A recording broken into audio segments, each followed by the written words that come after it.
Hey, my name is Joshua McCowan. I will be presenting on differentiated instruction. I will break up today's lesson into 6 main parts. What is it? Why does it matter? How is it implemented? Learning about the pros, learning about the cons, and summarizing our knowledge. Okay, so first on our list today is going to be what is differentiated instruction? I think without going into a pro or a con, we can all agree that students are unique in a lot of ways. What could some of those ways be?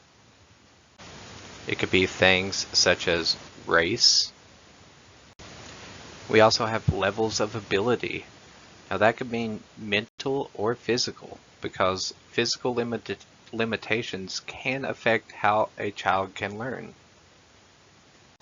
We also need to take into account the background of each student, where they came from and how they might respond to certain attributes.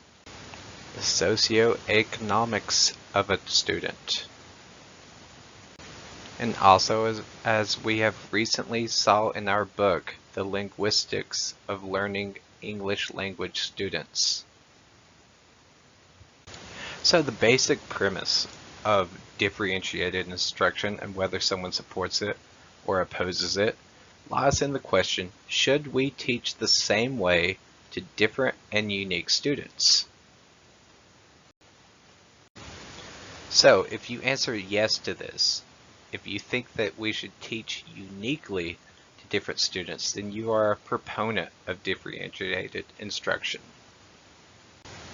Teachers who are proponents often support things like varied co-teaching models, visual supports, and flexible seating. Okay, going back to the same question, should we teach the same way to unique and different students? If you said no to this, and you think we should teach uniformly to different students, then you oppose differentiated instruction. Teachers who are opposed to differentiated instruction often support things like teaching to the middle and main idea ideology. Okay, next we're going to talk about the clause of universal design for learning. And we'll find out why it's a clause in just 1 second. Universal design for learning is designing lessons with built-in supports for students, but those supports are presented to all students, including those who do not need them. So if you have students that need supports, you're actually giving those supports to the entire class and not just to those students who need them. Okay, here's a quick quiz. Do you think this is differentiated or not? So this is differentiated. However, this serves as kind of a middle ground between the two styles, and this is why I'm calling it a clause. Okay, so why would someone want to use differentiated instruction? One might use differentiated instruction for things such as students who have incurred trauma, students with disabilities, students with giftedness, students with English language barriers, and students with limited experiences. Okay, next we're going to talk about why someone would oppose differentiated instruction. One might oppose differentiated instruction for things such as time constraints in the classroom.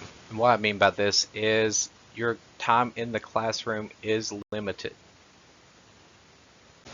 Effort and planning preparation time, because it does take longer to plan and prepare.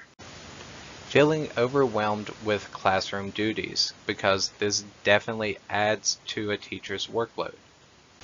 And finally, the lack of training in areas of instruction. And what I mean by that is when teachers are not trained, they do not feel confident enough to differentiate. Okay, the next area is how teachers would use this in the classroom. Teachers would implement this in 4 main ways: content, process, products, and environment. Content is what students will learn and how they will get the information.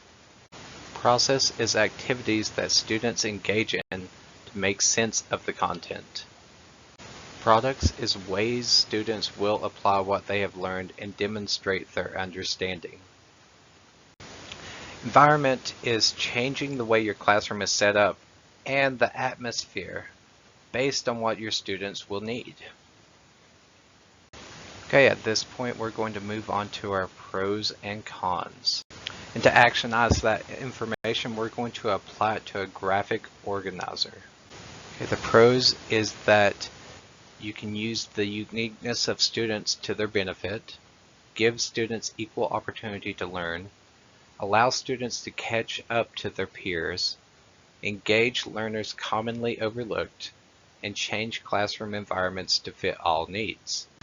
Cons will be takes extra time to plan for already loaded work schedules, required time to prepare materials for classroom needs. Classroom implementation time is limited to the class period, therefore time management is crucial. Limited training for teachers can feel overwhelming. Limited resources of technology can hinder. So in summary, although differentiated instruction can benefit students, limitations on teachers and instructional time can sway teaching professionals away from such instruction.